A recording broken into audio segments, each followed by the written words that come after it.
Hello YouTube. In this short video I will go over my impressions for the new Breville Oracle Jet. So this is a brand new machine that came out in the US market very recently. I believe for the past month or two it was available in its standard stainless steel color. Right now you can also get it in sea salt.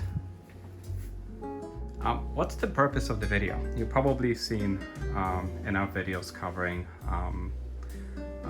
Oracle Jet. Those are usually made by other YouTubers in their kitchens. Well, the reason why I wanted to make this one is because I haven't seen a comparison between the new Jet and their previous offering from last year. This is the Breville Barista Touch Impress. A mouthful. So the Jet will be directly replacing this one, and I'm gonna explain to you why we are doing this so, even though this machine is less than a year old. We will go over quick visual comparisons. I do not have a tripod, so I do apologize if I cut off some of the takes, or it takes for me to takes a moment to either rotate the machine one or the other. So see you in just a moment. All right, starting with Touch Impress. If you have used in the past Barista Pro, you'll be fairly familiar with what this machine is. It does have the starter components, does have a heating element, it's one of their thermojets. This one has a colorful display. It's nice and bright, although the performance is not the greatest. The frame rate geeks will complain that it's a little stuttery, but it's a coffee machine, it doesn't have to do much. It does have a standard hopper assembly. It does have the new burrs that Breville is advertising heavily on their website. It does come with a standard 54mm portafilter and a jug. Because we have a hopper, this thing does automatic grinding and tamping. Let me move this one aside. If I open up the door, do apologize for any remainings of the coffee. It's a very, very simple yet effective solution. It just applies 10 kilograms of force with the lever. Let me put back in. It does have a standard drip tray. There's also an accessory box. And this is actually a pretty a good size drip tray. You can actually make multiple drinks before it needs to be cleaned or discarded. A power button. There's of course the lever. You have your grind adjustment knobs, so you can go either finer or coarser depending on how fast or slow your extractions needs to be. You have your hopper of course here with the lid. You can remove it for cleaning. Highly recommend doing it once in a while. And then we have the water tank. It's probably one of the first things that I don't like about any machines prior to the Oracle. And I know that other Oracles in the past also have a different way of filling water. Well, it's here, it's in the back. So if you bring your oversized jug, or in my case, I use a Pyrex to fill your water, well, you don't have a lot of space here. Even if I pull the machine out, well, the hopper assembly is always in your way. You would have to probably start pulling it from the back. It's just less than efficient. It's a very small opening, although it's a quite nice size tank. There's nothing on this side. We do have a steam wand which textures milk tremendously well.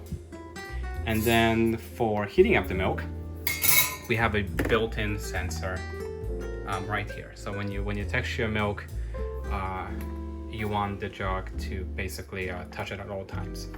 Machine also allows you to run it in manual mode, either for extraction or for milk texturing. You can always change it by yourself by simply just lifting the wand during texturing. At that point, the temperature will be out of the question, and you just have to do it yourself. Okay. I'm probably not gonna focus more on Touch Impress for now until we get to the actual demo, when we compared it to with a sample shot. In the next segment, I'm moving to the visual overview first of the jet. All right, let's focus on some of the few visual differences on the jet side compared to Touch Impress. You can definitely see that the refresh rate on a display is much greater. It definitely is smoother than 60 frames. It's 60 hertz. It's extremely fluid, like a high-level smartphone, compared to the flickery nature, which obviously you don't get this in real life. It's only how the camera is picking it up on the previous ones. Visually, well, there's no lever. The tamping is automatic. Both machines are on, but this one has a beautiful glow. There are actually LEDs on both sides that illuminate the surface, which is beautiful in the morning, and I presume it's gonna look fantastic. If we compare the two ones, well, this one is much thicker than this one, even though the previous one, like on the Barista Pro, was a little bit skinnier. The main difference is where is the sensor for the temperature. Here we have it on this side, it's above the actual base. There is nothing on this side, which is fantastic. That means that this whole area can be used for your cups, for coffee preparation. Here we have it actually built into the tip. I presume there's going to be a nice little tutorial how to clean it and take care of it. Well, I'm going to share some of the snapshots from the LCD itself. You can probably tell that even the basic graphics are extremely fluid and pretty much beautiful. There's also a dark mode for the screen, which I will probably test to see how it looks. If anybody's planning to make a drink, probably tea in the evening, not blasting a very bright screen and just go by the muted darker one. Darker theme is probably a better way to approach things. I did mention for the Touch Impress that the water reservoir is in the back, and it can only be filled from the back. Well, the same thing is on this machine. Let me just slowly rotate it. And I do apologize for how cramped it is here. This is not your typical YouTuber's kitchen. This is an ordinary kitchen for an ordinary person. It's a small space, but we make it work. Yeah, so I do apologize in advance. There's a lever in the back that allows you to pull the reservoir. Now, it does have the same type of filter as the Touch Impress. Size comparison, this is a much smaller unit. It does have a built-in mesh filter on the top as well, for any, I believe, maybe dirt particles or any buildup that might occur. Although it's not very fine, so we will see how that works over time. Like I said, the capacity is not the greatest. Although who knows, maybe it is comparable to this model. I would have to check on the website the spec sheet. You can link it in the description if you have it pulled up for comparison. Well, this one is taller, it's narrower. This one kind of is L-shaped, like your iPhone battery. So who knows? Maybe it's holding the same amount of liquid. But there's no need to do it in the back. It does have a satisfying lever in the back. By the way, I love how you can just simply spin this machine, because let me remove the tray. It does have a wheel lock, so you can lift the wheel and then you can rotate the machine on a counter. Then you can of course lock it. Since I already removed the tray here, accessory box is much easier to remove this time. On this older machine, kind of latches itself to the main tray, and sometimes it does do it, sometimes it doesn't, and you have to fish it out, or you have to reinsert the drip tray to catch it to remove. This one just kind of just sits here. This is the accessories that come. One filter basket is already attached to the portafilter. We have a cleaning tool, we have brushes, we have the cleaning tab, disc. It's not much, but it actually goes very nice. I do like that even if any gunk and scum accumulates here, these are all smooth and rounded surfaces, so cleaning should be so much easier compared to this one, which is more like a typical tray with hard edges, crevices, and hard to clean really places without a tiny brush. Going back here, I'm gonna remove the chrome grill. I do like them, but I don't know if you can catch it here. This one is not, it's not dirty, it's just heavily scratched as you put your jug, as you put your mugs. I guess this is just the nature of having a mirror finish a tray. It would be nice if there were different options, but it is what it is. I'm gonna put it aside for just a moment, and we're gonna focus on what we have here. This is a little bit simplified. You can see that they greatly simplified the mechanism of telling you when to empty the drip tray, and it's the same principle. Basically, this light piece of plastic is being lifted up by the liquid underneath. It looks finicky, but I think it should be fine. But it's also a very simple thing to replace. If it gets broken, I'm pretty sure it's going to cost close to nothing on Breville's website.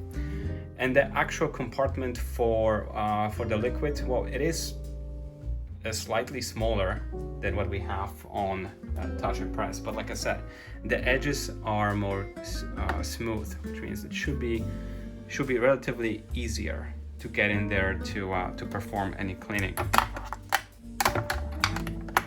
All right, just gonna reassemble it for now.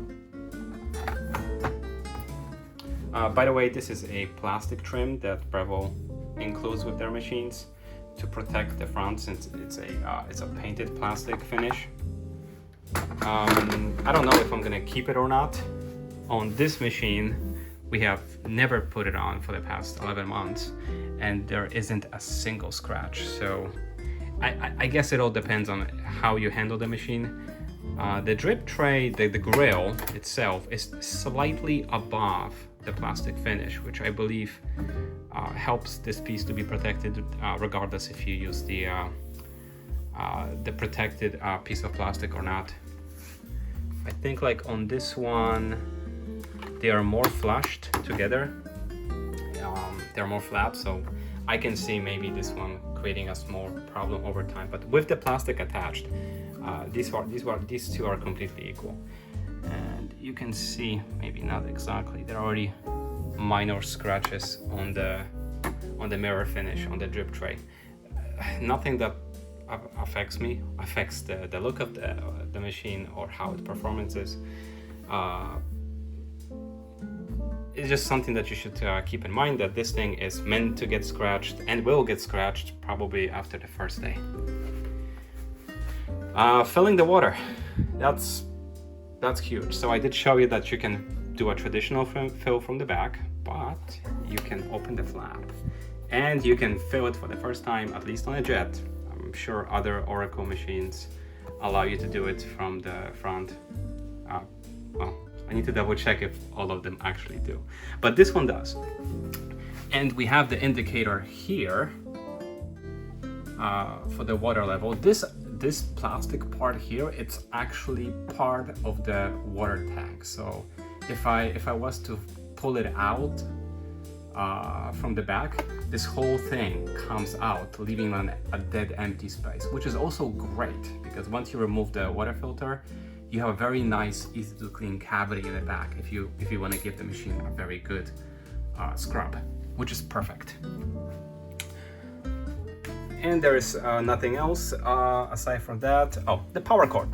The power cord is retractable, so it can completely retract, leaving just the plug in the end, or you can use as much as you need. I haven't tested how long it is.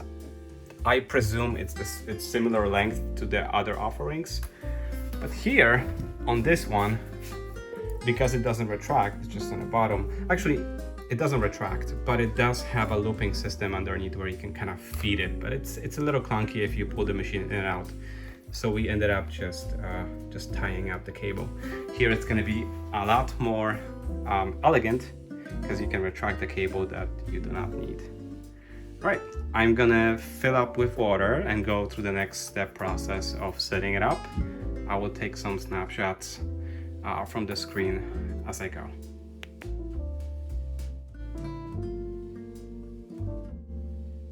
Right, first encounter bug with the Jet, which is not a great start, is the setup process. Machine crashes when you try to add it to a Wi-Fi.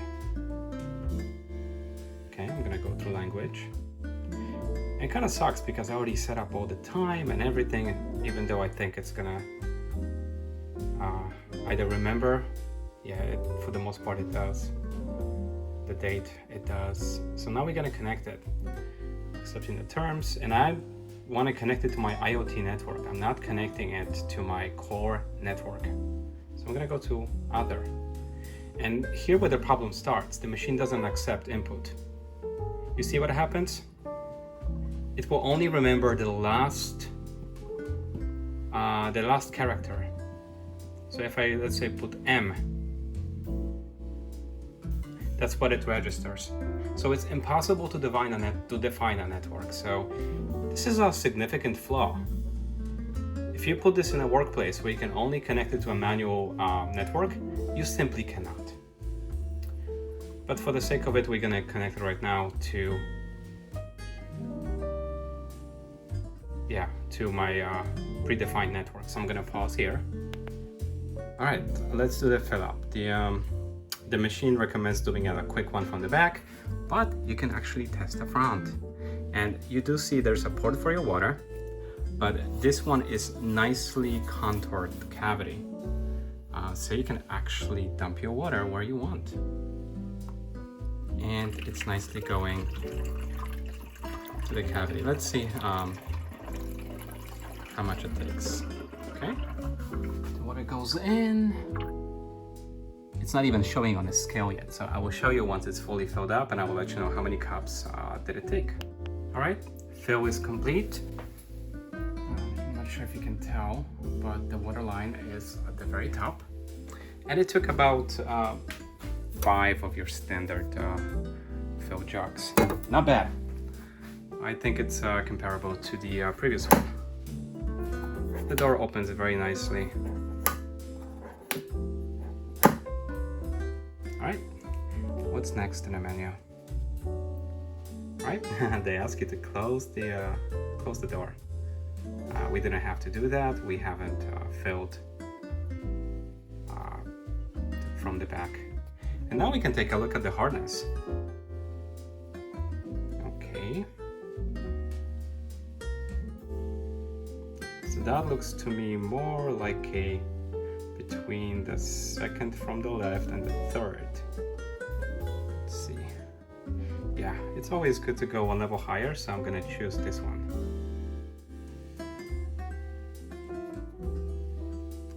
All right. Place the milk pitcher on drip tray. Okie dokie.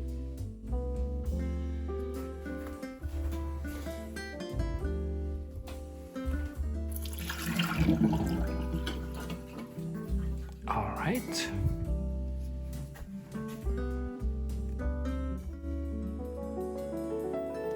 Okay, rinse. 30 seconds of rinse.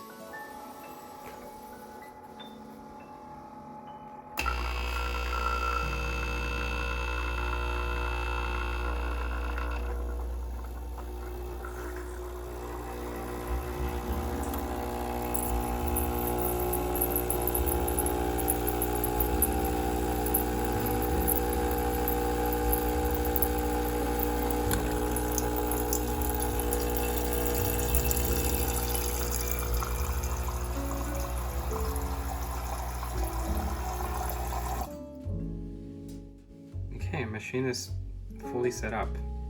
I guess now we will be going through some intelligent brewing and see how this thing is managing grinding. We will fill some beans and we will see how that goes. All right, I'm gonna pause here, empty the jug, and see you back soon.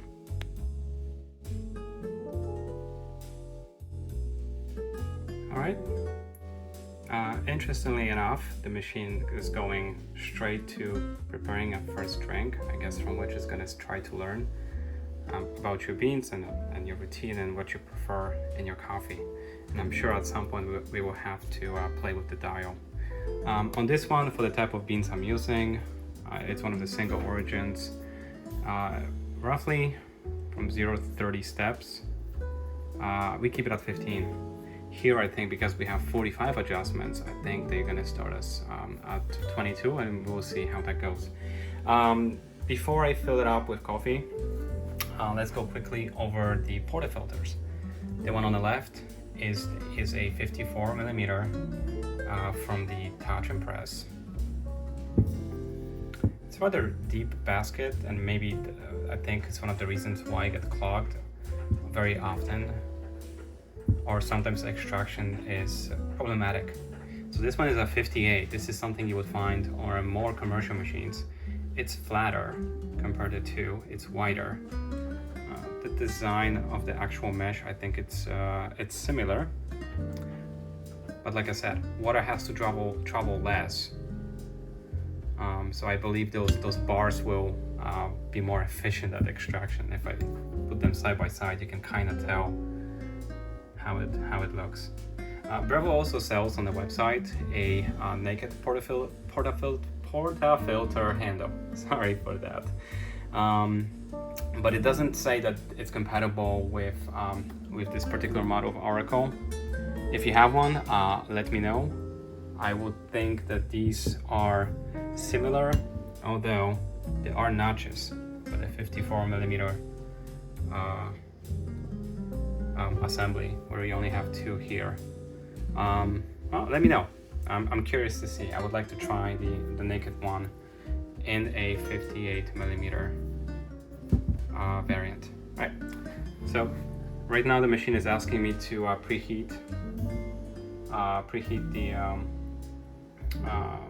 the portafilter. So I'm gonna attach it to the group head. Give it a little bit of, I believe, a water run just to preheat it, wipe it clean, and we will see how the grinding works. I'm excited for not having to tamp it. The slight complaint I had on this one is sometimes the tamp might not be either strong enough or might be too strong, and you have to end up playing with the razor a little bit. Here it should figure out everything by itself, so we will see how that goes. All right. Just like with the previous machine, this one wants me to preheat the portafilter. So it is attached with a cup underneath, and it wants me to just run water. So that should nicely preheat it.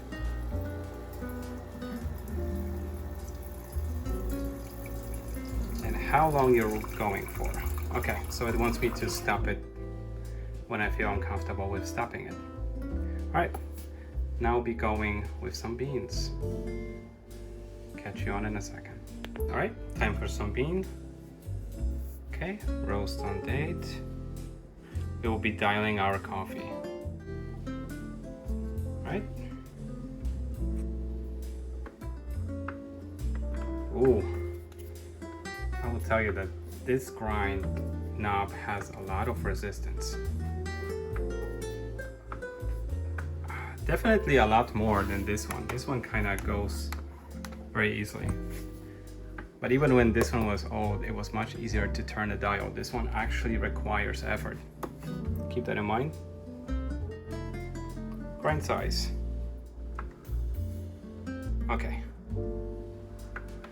So we will try at 22, which is, I believe, the default for this machine. That's 22. All right. For the beans, this is a medium roast from Fresh Market, and I do love these containers. Erscape. They are completely suction based. They trap all the air, don't let any new air get into it, keeping your beans very fresh for a long time. So I do recommend that. All right.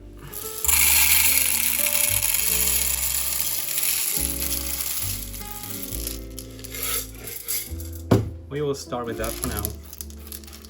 I don't want to pour in all the beans because I want to do a control shot on the other one, on the other machine, side by side. Not only compare how long it takes to extract the coffee, but also compare the end result. How much liquid we are getting, what's the crema situation. Well, everything for your entertainment, I guess. All right, so we are currently at 22. Yep. Okay. To start off, adjust grind size to 28 using the dial. It wants me to do 28. Okay. Oh, the dial is... Oh. I don't know if you heard that. It's like grinding. But you know what? As long as it stays consistent, it doesn't change. Okay. Tap the grind button to view your grind settings. Yep. To start off, adjust the grind size using the dial on the left. Well, we already did that, so.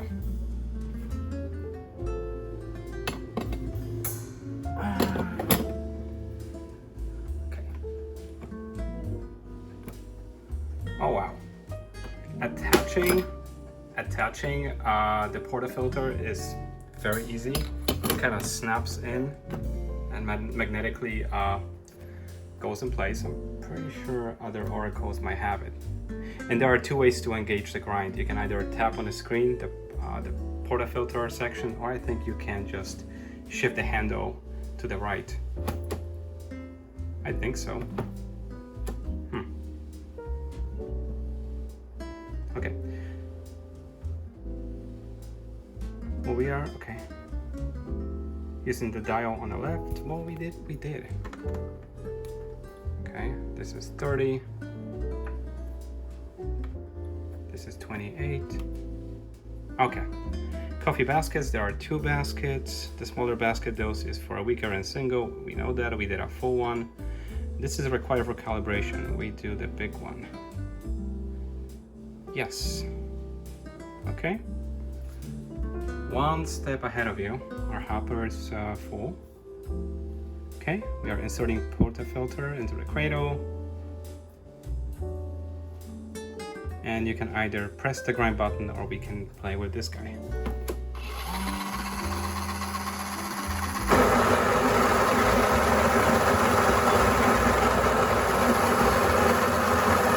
The setting changed to 27, if you noticed. It's interesting. The sound is a little bit different compared to making coffee on this one.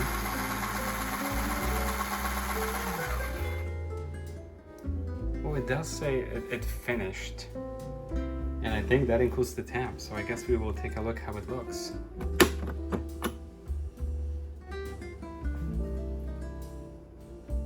That's a pretty okay temp for something that didn't require to use a manual tamper. All right, let's see if I can attach this guy with one hand, or I have to help myself. Usually these go in with a little bit of resistance. That's why having the portafilter preheated kind of helps with inserting. I wonder how the girlfriend's gonna react to that. But I'm pretty sure sometimes she has a problem with this one too. All right, it wants to bring a cup, so let's bring a cup. All right, this is the first shot, so beans. So let's observe together how it looks, okay? I'm gonna pause here and I'm gonna position a shot in a cup so we can get a better idea of how the extraction looks like. Okay. We have it locked.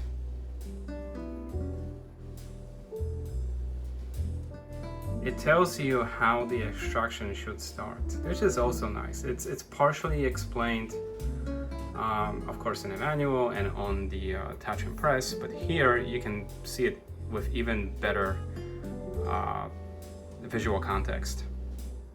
All right, so we are shooting for something that starts at 8 and 9 seconds with proper extraction, 28 to maybe 32 seconds. Yeah, here's 30. All right, so let's see how that goes. Again, it's 28 and it's the recommended setting. It doesn't know about the bean, so I'm pretty sure we will have to discard it and try again. All right, I'm touching my brew setting. This is a double. Place the cup. Oh, it is. And it's going.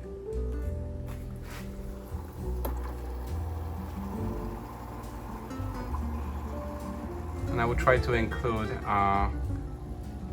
the display and the PID on the top and the coffee output so you can see both of it. It started at around 8 and 9, which is very promising.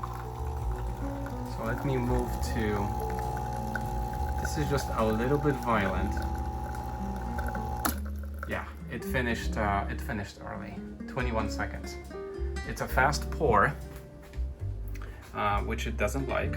It wants me to adjust it, and yes, I will definitely adjust it. Change to 24, 25. Good idea.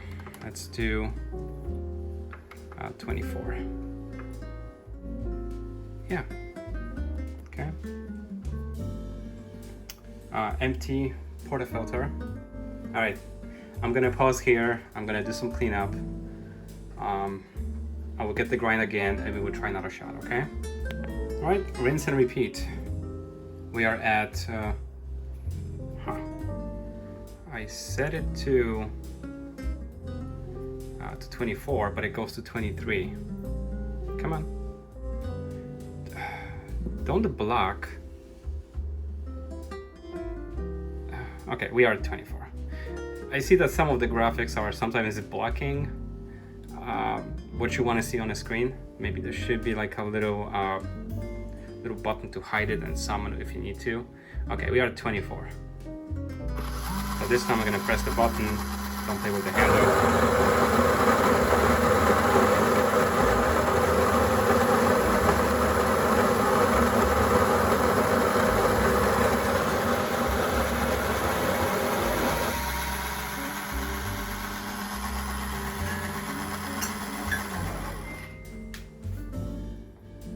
I do like how effortless it is to at least get the grinds in a portafilter tamped with no additional step. Sometimes on this one, if the grinder is having a problem with grinding lighter roasts, it will ask you to readjust it or at least regrind additionally in pretty much very short intervals. So you have to tap the lever quite a few times to get your puck filled. Here it just does it until it's satisfied. So I presume this is grind by weight, or tell me what it is, but it does definitely a much better job. All right, so I'm gonna remove it again, and we will go. And once again, this is an okay temp. Apologies for me holding the phone this way.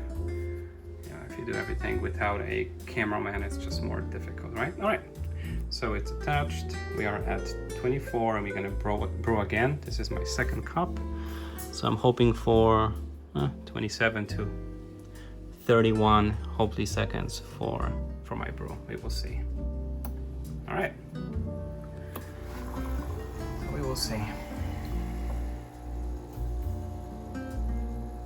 PID started. A little early, but I do like the flow. It's definitely less violent than before. We will see if that's enough.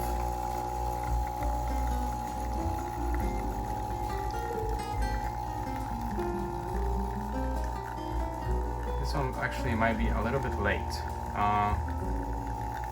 If we go past 34, 35, maybe I'm gonna have to take it a notch down. So actually a long shot, a long pour. Might be a little bit too much. Let's see, slow pour. Well,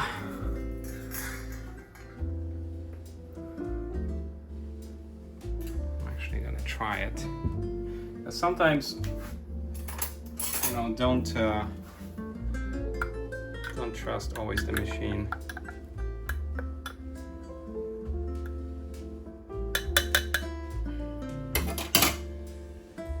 Just want to see what it is, so let's try.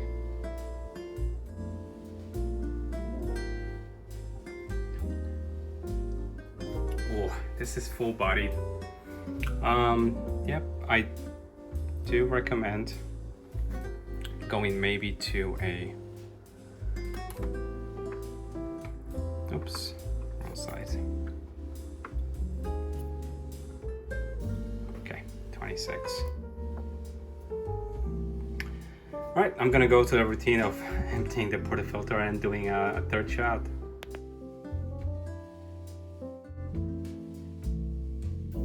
All right, now we will be comparing the two shots. Barista Touch Impress set to 15, which is usually what I would normally do with these beans. We are at 26 on the Jet, and we will be testing the output. All right, I'm gonna start here, and I'm gonna start here.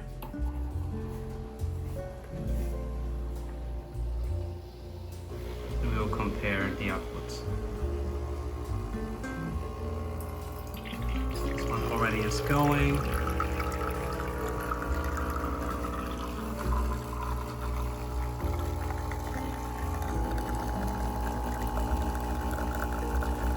Better pour, and it should be closer to that 28 mark. This one finished light at 21 and 22 seconds. This proves the slight inconsistency of this grinder than when the water actually flows. Here we have balanced pour. So now we're gonna compare the two outputs. This one finished at 28-29. Versus 22 on the Touch Impress. And now we're gonna take a look at what we are getting. So you can see we are getting more from the Jet. The crema situation, I believe, is ever so slightly richer. But as always, the test is in the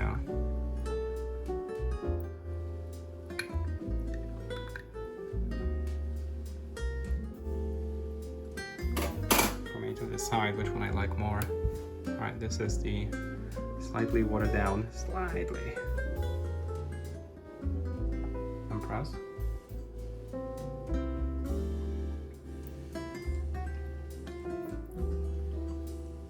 Slightly more bitter. And now the Jet.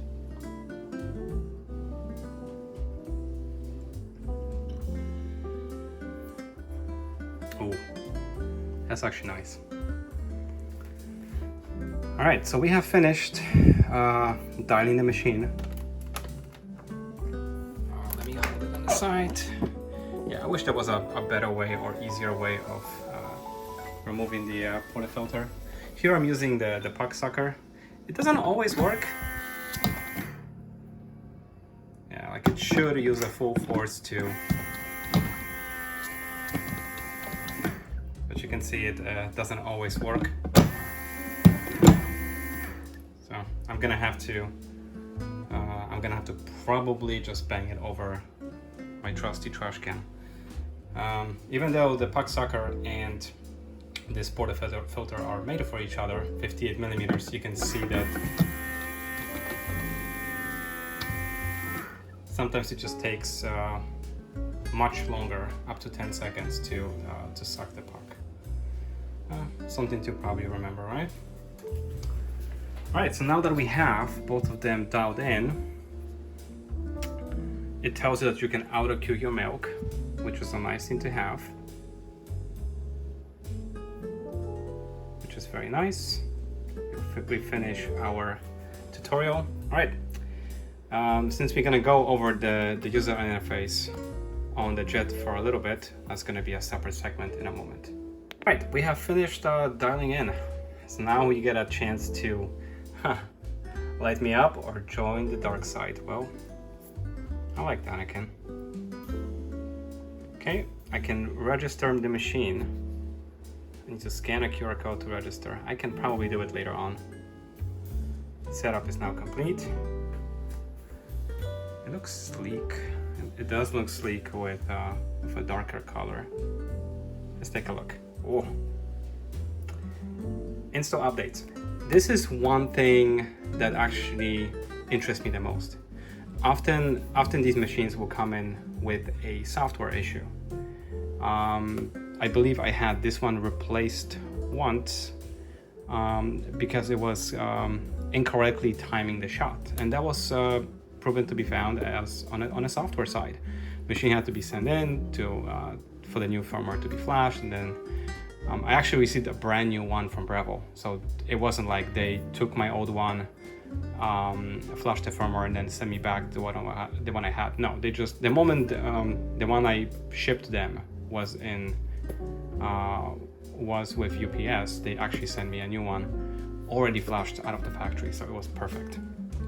So here we will just, well, see how it goes. It's basically like a modern smartphone. I presume there's going to be a progress bar of some sort. Folks say that it takes a few minutes to flash it, so I might have to pause the video and let you know how long it actually took. Okay. I will be back in a while and I will let you know how long did it take.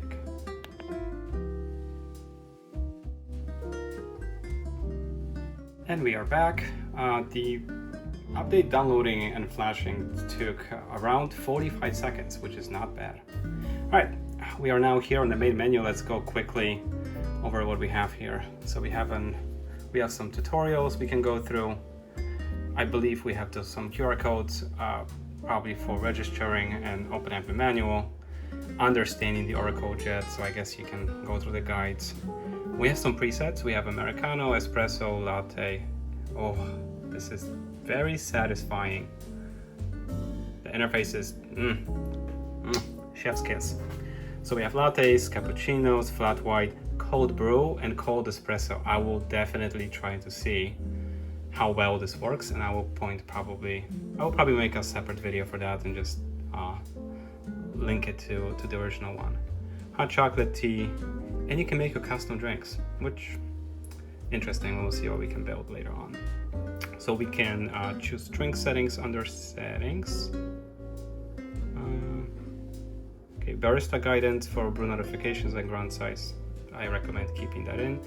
Interesting, there's nothing under drink settings, unless this is the category drink settings. Brew control settings, what we have here.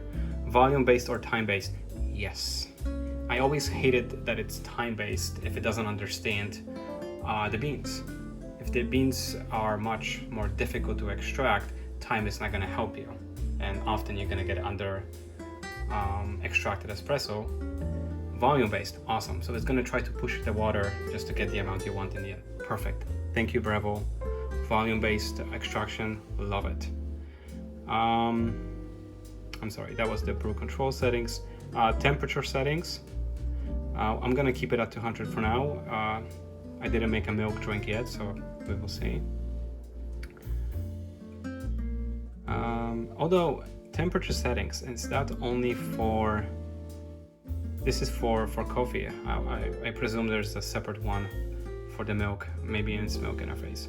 Steam wand clean, clean group head, descale, water filter, hardness test, machine settings. Yes.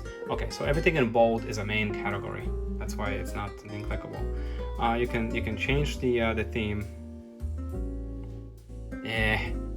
The moment you go to the dark side, I guess you're not coming back. Sound. I do like them prominent.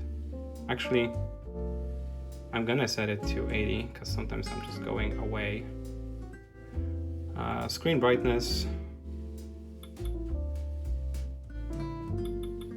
see. So it adjusts itself in a very nice transition. Let's see.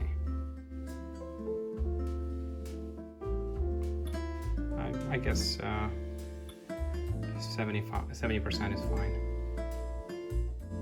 What the heck? Light brightness. So you can have it off. Set it to 50 or 100. That is nice. I think in the morning 50% is fine. We did screen brightness at 80. Now sound at 80. Units, Celsius or Fahrenheit, country and language. Most of these are part of the actual initial setup. And you can hear the clicking, which is the sound effect, which is bizarre. Now, let me see if I can put this machine on an IoT network that I wanted to. Previously, I couldn't. I believe maybe that was that bug that was corrected with the software update. So I will let you know in a moment if I can join this machine to a hidden network. All right, I am able to define finally an IoT network name and a password. So I think that software update did address that as well, which is fantastic. So now it's connecting to my hidden VLAN network. So it's separated from all the other devices, which is what I prefer for everything that is not a computer. And hopefully it's gonna connect shortly.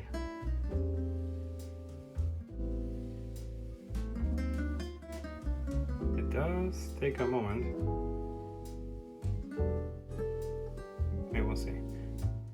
Right, and I am unable to connect to a hidden network that is on a separate VLAN, and it's only broadcasting on 2.4 gigahertz.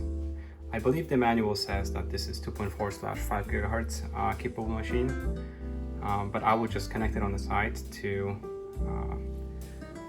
my standard home Wi-Fi just to confirm that it's working still. Give me a second. Right. I'm gonna do this off the screen, so just please excuse me for a moment.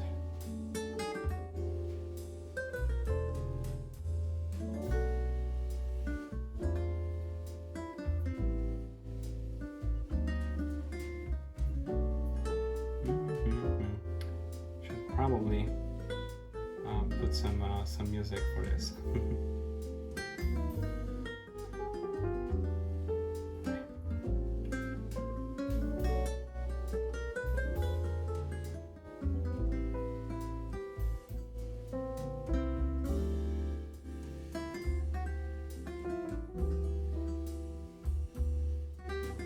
Right, going back, and it should connect just fine. Yep, to my home network. So it doesn't like something about that 2.4 gigahertz VLAN network. I'm gonna have to probably inquire Breville and see what's going on. Going back to our menu settings, we also have demo mode, which is probably great. Just show off what's the capabilities are. About the machine, we have a serial number credits software version. Would be nice if there was a way to credits. Well, that's interesting. Credits. Huh. Board controller. Okay, so we have like all the disclosures for all the software related patents and such. Interesting how they put this together. It would be nice like you could send logs since now it's connected. I'm pretty sure they can pull it up on their end, and you can diagnostics on the machine the moment it's on a network. I'm pretty sure they can just look it up by the serial number. And the last thing is, well, you can factory reset it. All right. So I'm gonna do in the next segment. I'm just gonna do a drink for myself. It's gonna be a latte,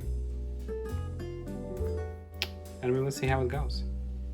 And that's probably gonna carry over some of my thoughts after calibrating, going over the settings, look and feel, of course, in comparison to this one. So wait for the next segment. unfortunately, it will be the last one for this initial impressions.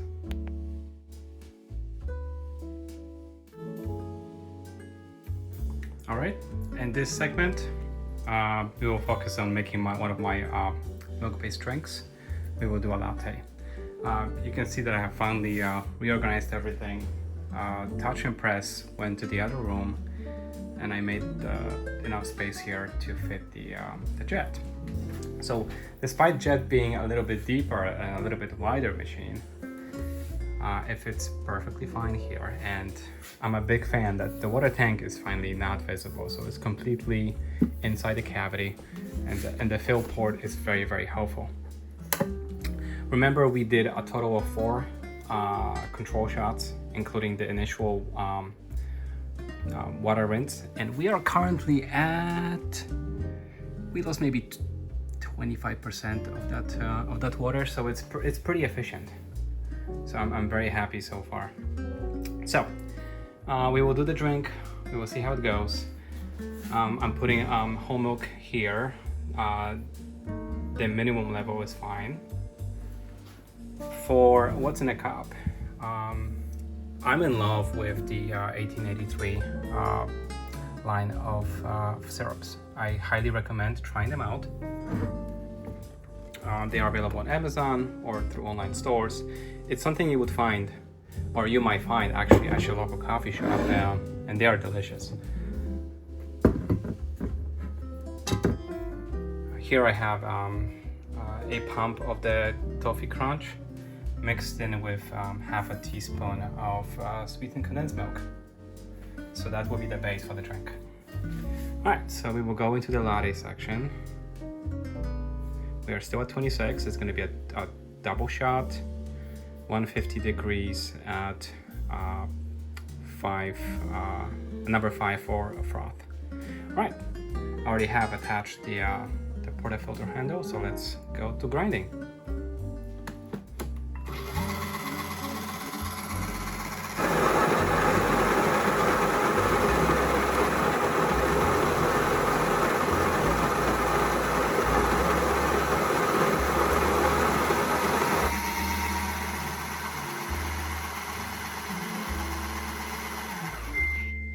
Alright, grinding and tamping is finished, so I can now remove it. Yeah, it's perfect. Alright, let me carefully attach it. Again, doing this with one hand is not the easiest. Alright, and actually, because now we have a wider base, because we don't have a built-in sensor for the milk, now it's in the actual spout, you can finally put a larger cup and still cue the milk just fine side by side. Before that, we had to use the espresso shots or smaller cups and then pour from one container to the next. Now we can actually do both. All right, so let's start with coffee, and we're gonna cue milk so you can see the icon change to a little timer. All right, timer started.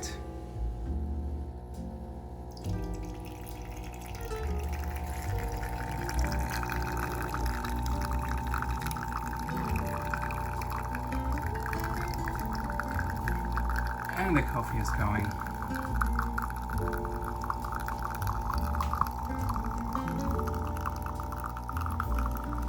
We're getting close to 27 seconds for extraction. I accept that just fine. Now we are doing texturing.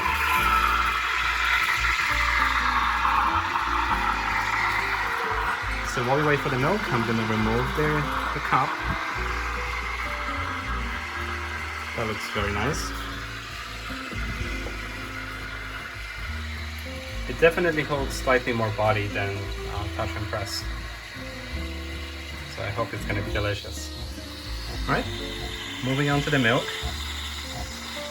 That microfoam is going to look mighty perfect.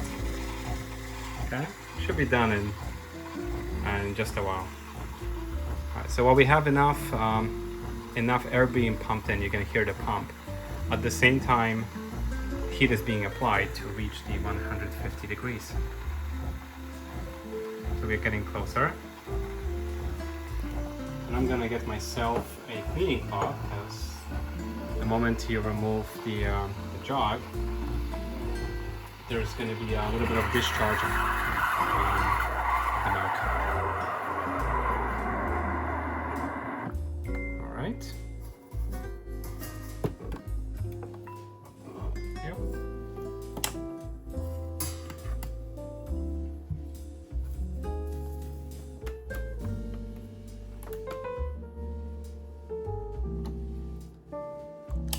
And clean up.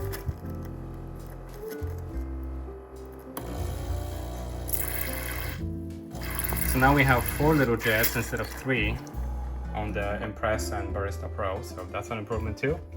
All right, we can take a look at the milk.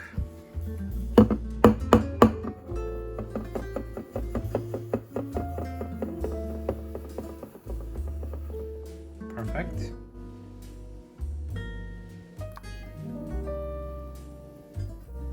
And I'm not doing any latte art. Never tried.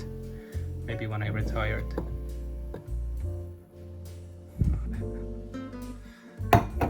But that looks mighty amazing. That looks creamy.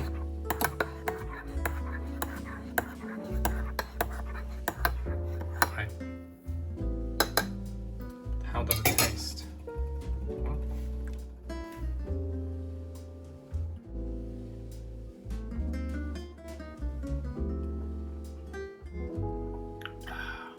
Wow.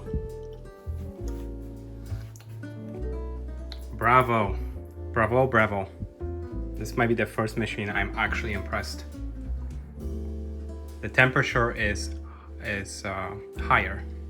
The drink is hotter. Yet the full body taste of espresso with the same type of organic whole milk, syrup, or any other addition you add to your drink. That's elevated, so I'm very, very happy.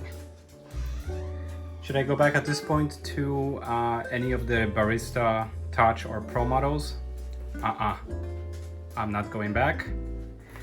Just handling the portion of proper grinding and tamping without toying with the beans. That's a win in my book. That's a fantastic improvement here. And for machine to be volumetric instead of time-based, I am speechless.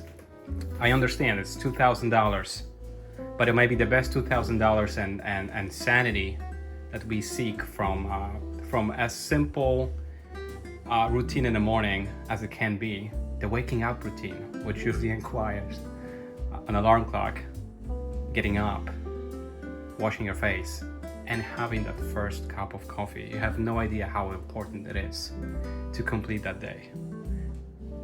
Between me and my girlfriend, very often the day doesn't go very well because morning gets interrupted. Why? Because coffee doesn't come out the way it should for at least one of us. I will post a secondary review probably within a month. It will be the longer term impressions after using it between multiple people in a household for 30 days and a direct comparison to previous Breville offerings. So stay tuned. Thank you for watching. I know it was a longer one. Thumbs up, highly recommend it.